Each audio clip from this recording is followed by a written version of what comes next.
All right, so we've been keeping an eye on Maddie Knier all 4 years. I mean, let's face it. When she showed up, this program turned around. They were struggling a bit, and they have just made a steady increase towards success and back-to-back years section champs.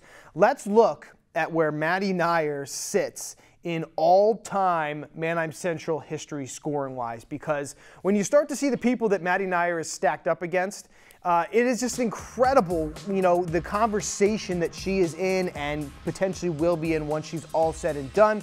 Right now at 1,857, which is an astronomical amount of scoring. She is approaching the women's all-time scoring record in Hillary Waltman back in 1995, and she is about 80 points from that. And then past that is the all-time scoring record, the guys, Taylor Funk at 1977. He's about 120 away. And then 2000 is a bit past that, which no Baron has ever gone over 2,000 points. So when you see this, Eric, I mean, this just shows how impressive of a career this young lady has had. And it's going to take a nice run into the postseason, but we're anticipating on seeing that. Well, she's averaging 22 points a game on the year. So if she would keep her average at 22 points a game, she would reach Hillary Waltman in a little more than 4 games, or just under 4 games. So, but again, like Tim, I think just mentioned, now we're in the league playoffs. It's the level of play and the intensity is gonna rise. So the points are gonna be tough to come by. But you know what? 28 points in her first varsity start. All of a sudden, I'm like, whoa, wait, who's this? Yeah, she stepped onto the stage in a big way from day one. Tim, your thoughts on chasing history for Maddie Knier? Well, talk about history. First of all, I remember Hillary Waltman back in the 90s, and I know Eric does too. And boy, was she a phenomenal player. And you're thinking, man, who's going to come along and just top that? And then you had, of course, Taylor Funk and just the amount of points that he scored up. But then there's Hillary Waltman, and what I like about her and about Jasmine Griffin,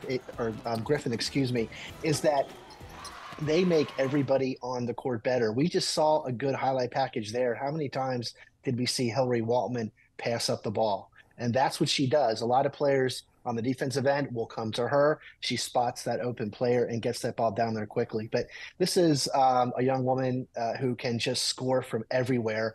And we have seen it that when their team is sputtering a little bit, Eric, she can put that team on her shoulders and she can shoot outside, inside, and she can pretty much score at will. And it has just been such a joy to watch her. And what I'm guessing is, Chad, you and I are going to be doing some sort of game coming up in the next 5 or 6. Oh, I know where we're going. We're going to witness history, aren't we, Chad? Listen, I'm going to do everything I can to get us there. What's going to happen. But even if we're not televising it, I will be following at the games when history will be made. So hopefully one way or another, BlueRidge will own the video of Maddie Knier making some sort of history, because there is a lot. Like I said, she's got to get up to Hillary first. That's the first hurdle. Then Taylor is the next one. And then I think the 2000 is also within reach. Again, no Baron has ever done that. It's also worth pointing out, Eric, she is currently approaching number 10 all-time in the LL scoring for girls right now. Jess Lentz from Lebanon is at 1872. So she's 15 away from tying that, which could happen tomorrow, depending on how much they play her. So, while we're talking about Manheim history, we are also talking about all-time league history, too. So it just puts it into context of, kind of where she is going here with all of this scoring. It's just been so impressive. Well, and the thing is, too, you guys were on that, milestone train a year ago. Yeah. Whether it's somebody from the viewing area or not, I mean, you have to take into consideration most of these girls are 4-year players, which, okay, you see 4-year players, but 4-year players making such an impact in their freshman year and doing it for 4 consecutive years, I think is just absolutely amazing. And then to be able to witness it and be part of it, I think that's pretty special for you guys. And of course, then for the player to have it on tape as well. Right, and it is worth pointing out, not in our viewing area, but there is a young lady for Lebanon that is lighting up the league. And so come senior year, I'm hoping that somehow she's on our channel in 2 years and we can get her milestones as well up there when Lebanon plays one of our teams. All right, so let's show you again, just a reminder, coming up tomorrow night, we will have our last regular season basketball game on the channel. Manheim Central visiting Warwick at 7 p.m. So I hope you're tuning in for that if you're not going, although I'm sure the fan base will be split between Warwick and Manheim tomorrow. Here's a look at the Section 2 standings, by the way. I just want to show you how dominant Manheim Central girls have been.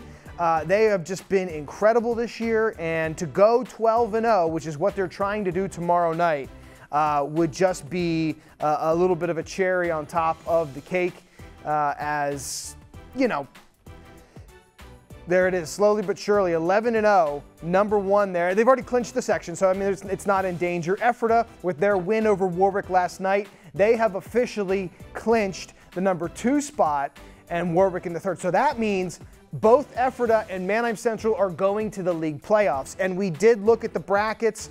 Most of the girls' brackets are filled in, so there are matchups that we know. And we can show you kind of how that's all going to break down. And Ephrata is going to have to go visit a dangerous team in Lancaster Catholic on Saturday night at 7 o'clock. That's a night game. It's the only one, I believe, that will be at night. And then Manheim will get to host on Saturday Lampeter Strasburg, who they just beat the other day. So these are the quarterfinal matchups happening on Saturday. Winners play on Tuesday on Valentine's Day, which hopefully we will have one of those for you live on the channel.